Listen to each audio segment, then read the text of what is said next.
اما بعد فاعوذ باللہ من الشیطان الرجیم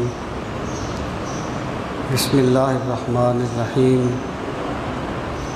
یا ایہا الذین آمنوا کتب علیکم الصیام کما کتب علی الذین من قبلکم لعلکم تتقون صدق اللہ مولانا العظیم وبلغنا رسولہ النبی الکریم الامین ونحن علی ذالک لمن الشاہدین والشاکرین والحمد للہ رب العالمین رب اشرح لی صدری ویسر لی امری واحلل عقدۃ من لسانی یفقہوا قولی اللہم ارنا الحق حقا وارزقنا اتباعہ وارنا الباطل باطلا وارزقنا اجتنابہ اللہم ارنا الاشیاء کما ہی ان اللہ وملائکتہ یصلون علی النبی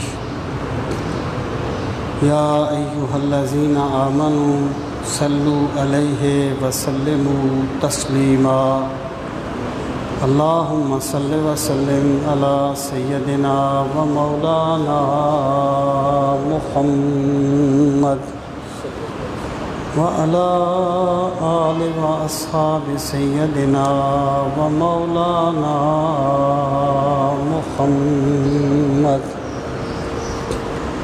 وبارک وسلم وصلی علیہ الصلاۃ والسلام علیک یا رسول اللہ وعلی آلک واصحابک یا حبیب اللہ الصلاۃ والسلام علیک یا شفیع المذنبین وعلی آلک واصحابک یا رحمۃ للعالمین۔ انتہائی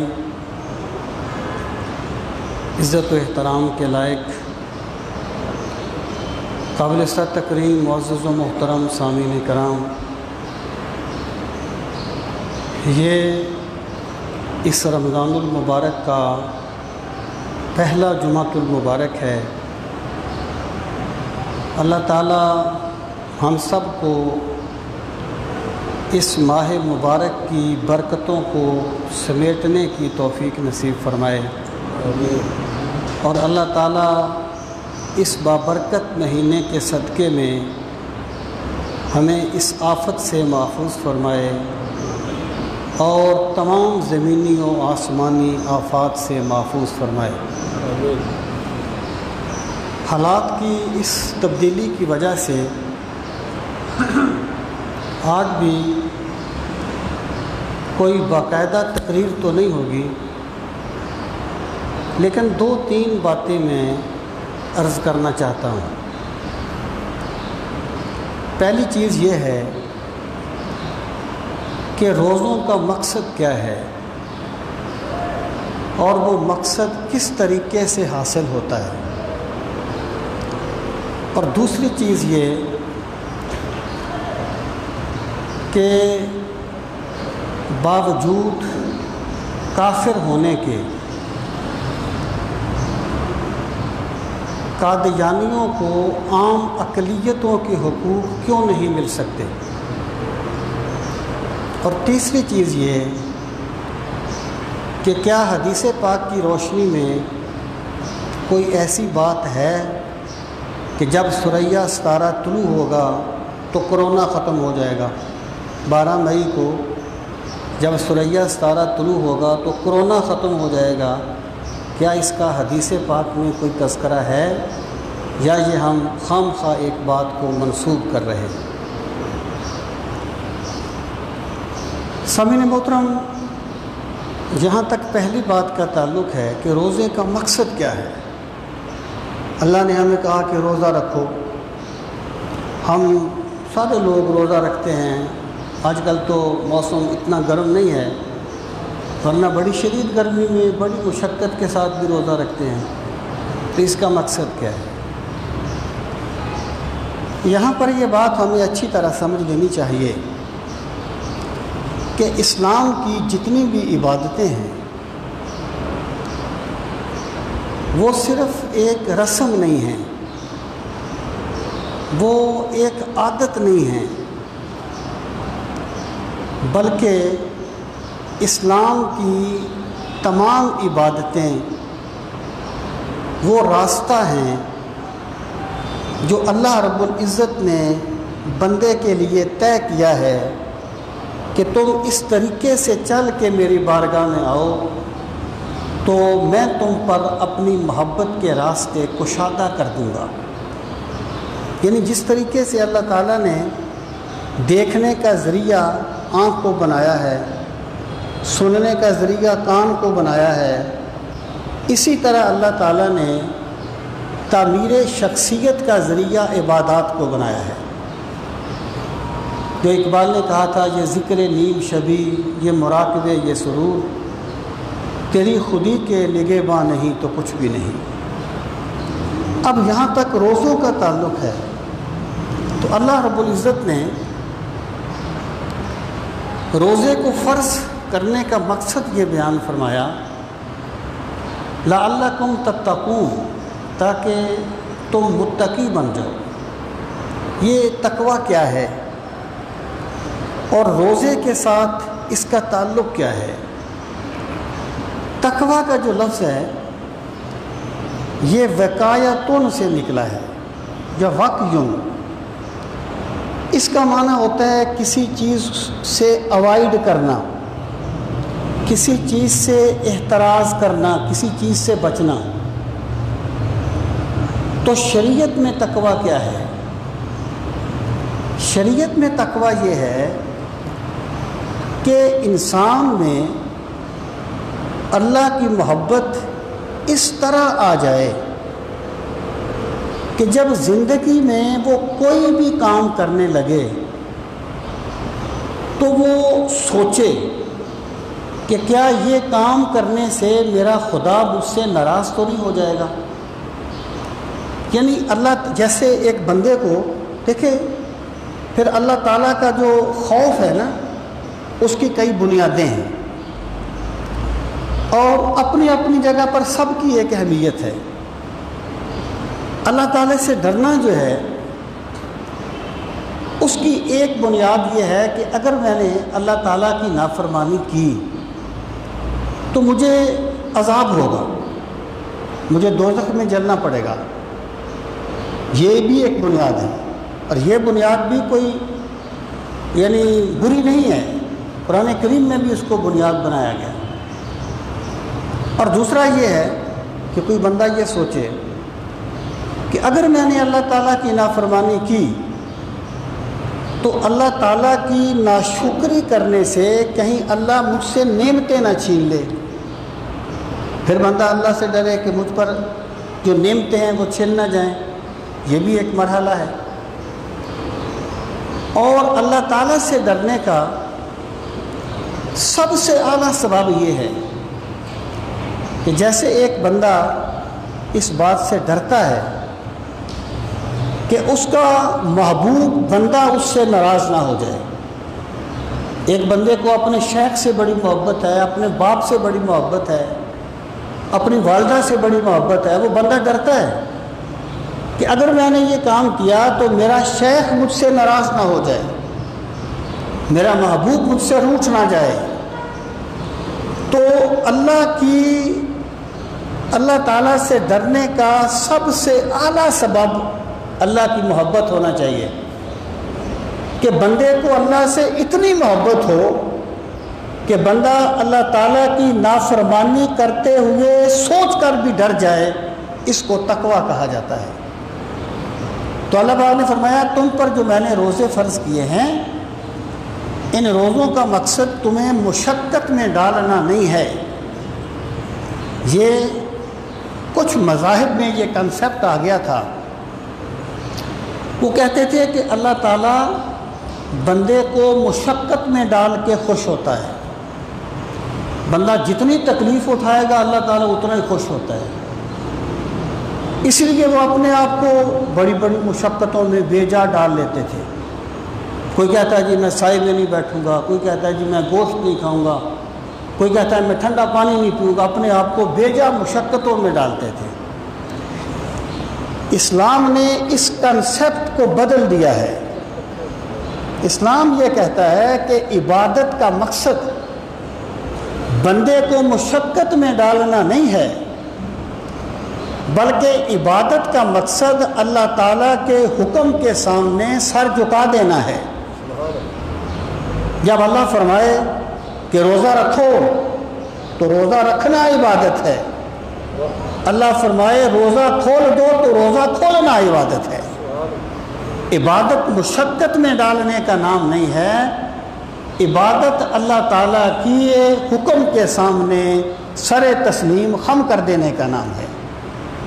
روزہ جو ہے اس کا مقصد بندے کو مشقت میں ڈالنا نہیں ہے، بلکہ بندے کو تقوی کا نور دینے کا وہ راستہ ہے جو اللہ نے طے کر دیا ہے، اللہ نے متعین کر دیا ہے۔ جیسے اللہ نے دیکھنے کے لیے آنکھیں بنائی ہیں، سننے کے لیے کان بنائے ہیں، ویسے ہی اللہ تعالیٰ نے تقوی پانے کا راستہ عبادات کو قرار دیا ہے۔ سامعین محترم، اس کا یہ مطلب نہیں ہے کہ عبادات جو ہیں وہ مقصود بذات نہیں ہیں، عبادات مقصود بذات ہیں۔ اللہ تعالیٰ کا طریقہ یہ ہے کہ وہ نیکی کے راستے کو بھی نیکی بنا دیتا ہے۔ ایک بندہ مسجد میں نماز پڑھنے کے لیے آتا ہے تو چلنا تو عبادت نہیں ہوتا، چور بھی چلتا ہے چوری کرنے کے لیے، ڈاکو بھی چلتا ہے ڈاکہ مارنے کے لیے، لیکن جب بندہ عبادت کرنے کے لیے آتا ہے تو یہ میرے رب کا کرم ہے کہ وہ عبادت کے راستے کو بھی عبادت بنا دیتا ہے۔ اس لیے چونکہ بندہ تقوی کے حصول کے لیے عبادات کرتا ہے تو جیسے تقوی کا حصول عبادت ہو جاتا ہے ویسے عبادات بھی مقصود ہو جاتی ہیں، جیسے تقوی مقصود ہو جاتا ہے۔ سامعین محترم، اب اس بات پہ غور فرمائیں کہ یہ جو تقوی ہے یہ روزے سے کیسے ملے گا؟ دیکھیں، تقوی اور روزہ ان کا تعلق وہ نہیں ہے جو 2 اور 2 4 کا ہوتا ہے، جو پتھر مارنے کی تاثیر کا ہوتا ہے کہ آپ نے ایک بندے کو پتھر مار دیا، دل سے مارا یا بے دلی سے مارا، نفرت سے مارا یا محبت میں مارا، پتھر اپنا اثر کرے گا۔ جیسے 2 اور 2 4 ہوتے ہیں، روزے کا اور تقوی کا تعلق ایسا نہیں ہے۔ اگر روزہ اور تقوی 2 اور 2 4 کی طرح ہوتے نا، جو بھی روزہ رکھے گا اس کو تقوی ملے گا۔ اگر روزہ اور تقوی 2 اور 2 4 کی طرح ہوتے تو پھر رسول کریم صلی اللہ تعالیٰ علیہ وآلہ وسلم پیچھے نکل جائیں، جہاں جگہ ہے وہاں بیٹھے۔ بھائی جس طریقے سے وہ گورنمنٹ کی شرائط ہیں اس طریقے سے آپ نے فاصلہ کر کے بیٹھنا ہے، اسی طریقے سے برائے کرم آپ تشریف رکھیں۔ جو لوگ بعد میں تشریف لائیں وہ اوپر تشریف لے جائیں، تیسری منزل پہ تشریف لے جائیں، قریب قریب ہو کے مت بیٹھیں ورنہ سب کے لیے مسائل پیدا ہوں۔ میں یہ عرض کر رہا تھا کہ روزے کا مقصد ہے تقوی، لیکن تقوی اور روزہ 2 اور 2 4 کی طرح نہیں ہے کہ جس نے روزہ رکھ لیا اس کو تقوی ضرور ملے گا۔ اگر یہ بات ہوتی تو پھر میرے کریم آقا صلی اللہ علیہ وسلم یہ نہ فرماتے کہ رب صائم لیس لہو من صیامہ الا الجوع والعطش، کہ بہت سے روزے دار ایسے ہیں جنہیں ان کے روزے سے بھوک اور پیاس کے سوا کچھ نہیں ملتا۔ اور ایک اور مقام پر فرمایا من لم یدع قول الزور والعمل بہ فلیس للہ حاجۃ ان یدع طعامہ وشرابہ، جو بندہ روزہ رکھ کے جھوٹ بولنا نہیں چھوڑتا، جھوٹی بات کرنا نہیں چھوڑتا، اللہ کو اس کے بھوکا اور پیاسا رہنے کی کوئی حاجت نہیں ہے۔ اللہ کو تمہاری بھوک اور پیاس مقصود نہیں ہے، اللہ کو تمہارا تقوی کی طلب مقصود ہے۔ سامعین محترم، اب یہ روزے سے تقوی کیسے ملے گا؟ میں ایک بات آپ سے بارہا کہتا رہتا ہوں کہ ہمارے ہاں معلومات کی کمی نہیں ہوتی، احساس کی کمی ہوتی ہے۔ یعنی ہم ایک چیز کو جانتے ہیں لیکن اسے اپنے اوپر طاری نہیں کرتے۔ ہم جانتے ہیں کہ اللہ دیکھتا ہے لیکن ہم اللہ کے دیکھنے کو اپنے اوپر طاری نہیں کرتے۔ ہم ایک چیز کو سمجھتے ہیں لیکن اسے اپنے اوپر طاری نہیں کرتے۔ جب تک عقائد کو بندہ اپنے اوپر طاری نہیں کرے گا اس وقت تک اسے ایمان کی حلاوتیں نہیں ملیں گی۔ اب آپ دیکھیے روزہ کیا ہے۔ بڑی واضح سی بات ہے کہ روزے کی حالت میں ایک بندہ وہ خلوت میں بھی ہو، پیاسا بھی ہو تو پانی نہیں پیتا، بھوکا ہو تو کھانا نہیں کھاتا۔ کیوں؟ وہ سمجھتا ہے کہ اللہ مجھے دیکھ رہا ہے۔ اب روزہ یہ کہے گا کہ جس طرح خدا تجھے رمضان میں دیکھتا تھا وہ تجھے شوال میں بھی دیکھتا ہے، جس طرح اللہ تجھے پانی پیتے ہوئے دیکھتا تھا وہ تجھے رشوت لیتے ہوئے بھی دیکھتا ہے، جس طرح اللہ تجھے کوئی چیز کھاتے پیتے ہوئے دیکھتا تھا وہ تجھے حرام لیتے ہوئے بھی دیکھتا ہے، وہ تجھے حرام کھاتے ہوئے بھی دیکھتا ہے۔ جب ہم اللہ کے حاضر و ناظر ہونے کو اپنے اوپر طاری کر لیں گے تب تقویٰ کا نور ملے گا، تب روزہ کے فوائد ملیں گے، تب وہ مقصد حاصل ہوگا جو اللہ تعالیٰ نے روزے کا رکھا ہے کہ بندہ جو ہے وہ اپنے اوپر جو چیز طاری کرے کہ میرا خدا مجھے جلوت میں بھی دیکھتا ہے، میرا رب مجھے خلوت میں بھی دیکھتا ہے۔ سامعین محترم، قرآن کریم میں ایک اور اس کا مقصد یہ بیان کیا گیا لِتُكَبِّرُوا اللَّهَ عَلَى مَا هَدَاكُمْ، تاکہ تم اللہ کی کبریائی کو بیان کرو، اللہ کی بڑائی کو بیان کرو۔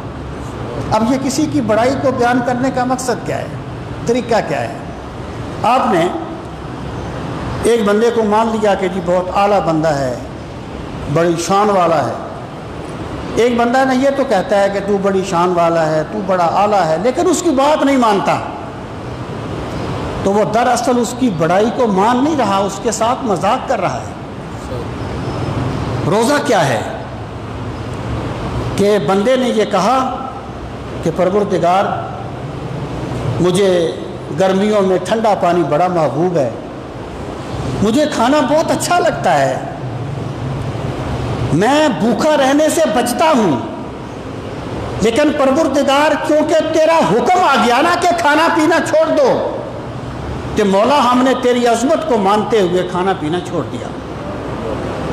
گویا جب ایک بندہ روزہ رکھتا ہے نا تو اس کے وجود کا انگ انگ اللہ کی کبریائی کا اعلان کر رہا ہوتا ہے کہ میرا خدا وہ ہے جس کے حکم پہ میں نے کھانا پینا چھوڑ دیا ہے، اور جس کے حکم پہ میں نے ان چیزوں کو چھوڑ دیا ہے جن کا استعمال کرنا روٹین میں میرے لیے غلط نہیں ہوتا۔ سامعین محترم، اللہ کی کبریائی بیان کرنا۔ اب اگر ایک بندہ روزہ رکھ کے کھانا پینا تو چھوڑ دے لیکن محرمات سے نہ بچے، حرام چیزوں کا ارتکاب کرتا رہے، اللہ کے حکموں کو توڑتا رہے، تو گویا اس نے اللہ کی کبریائی کو مانا نہیں ہے، اس نے اللہ کی کبریائی کا ایک طرح سے مذاق اڑانے کی کوشش کی ہے۔ تو روزہ اللہ کی کبریائی بیان کرنے کا ذریعہ ہے کہ روزے دار سو بھی رہا ہو تو اس کا وجود اللہ کی کبریائی بیان کر رہا ہوتا ہے، اور روزے دار کا سونا بھی اللہ کی بارگاہ میں عبادت بن جاتا ہے کیونکہ وہ اللہ کی کبریائی کو بیان کر رہا ہوتا ہے۔ سامعین محترم، میں بات کو مختصر کر رہا ہوں، وقت نہیں ہے اتنا، اور بھی مقاصد ہیں۔ جب کوئی بندہ اس زندہ جذبوں کے ساتھ روزہ رکھتا ہے، اس بلند مقصدیت کے ساتھ روزہ رکھتا ہے، تو پھر میرے پاک نبی فرماتے ہیں صلی اللہ علیہ وسلم کہ زمین و آسمان کی ہر چیز اس کے لیے دعا کرتی ہے، حتی الحیتان فی الماء، یہاں تک کہ سمندر کی مچھلیاں بھی روزے دار کے لیے دعا کرتی ہیں۔ مقصدیت کو غالب کرنا چاہیے اپنے اوپر، اگر یہ چیز نہ ہوئی تو پھر ہم نے گویا ایک رسم کو ادا کیا ہے، ہم نے حقیقت روزہ کو پورا نہیں کیا۔ یہ پہلی بات تھی، روزے کا مقصد۔ دوسری بات میں یہ عرض کرنا چاہتا ہوں کہ قادیانی کافر ہونے کے باوجود